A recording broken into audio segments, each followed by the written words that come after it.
નમસ્કાર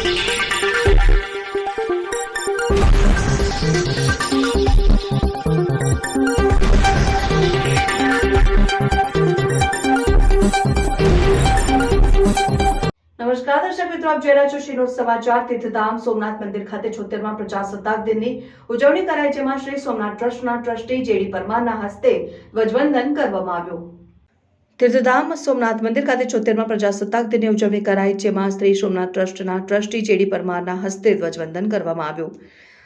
આજે સમગ્ર દેશ અને દેશભક્તિના રંગે રંગાવ ત્યારે તીર્થધામ સોમનાથ મંદિર ખાતે પણ 76મા પ્રજાસત્તાક દિનની ઉજવણીના ભાગરૂપે ધ્વજવંદનનો કાર્યક્રમ યોજાયો, જેમાં મંદિરના ટ્રસ્ટી જેડી પરમારના હસ્તે ધ્વજવંદન કરવામાં આવ્યું।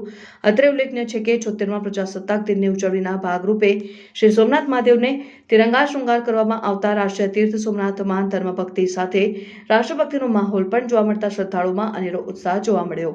રિપોર્ટર દીપક જોશી, શિરોડ સમાચાર ન્યૂઝ, ગીર સોમનાથ, પ્રાચી। સાચી સ્વતંત્રતા જેને કહેવાય એ આપણને 26મી જાન્યુઆરીએ મળી છે। 1950માં જ્યારે આપણો ભારતનું બંધારણ બનાવવામાં આવ્યું અને એનો અમલ કરવામાં આવ્યો, એ વખતના તત્કાલીન રાષ્ટ્રપતિ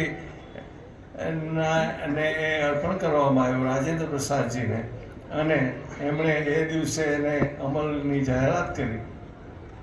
એ દિવસથી આપણે પ્રજાસત્તાક ભારતમાં જીવી રહ્યા છીએ। સ્વતંત્ર તો હતા જ, પણ સાથે સાથે આપણને પ્રજાને એ સત્તા મળી। પ્રજાને સત્તા મળી એટલે શું?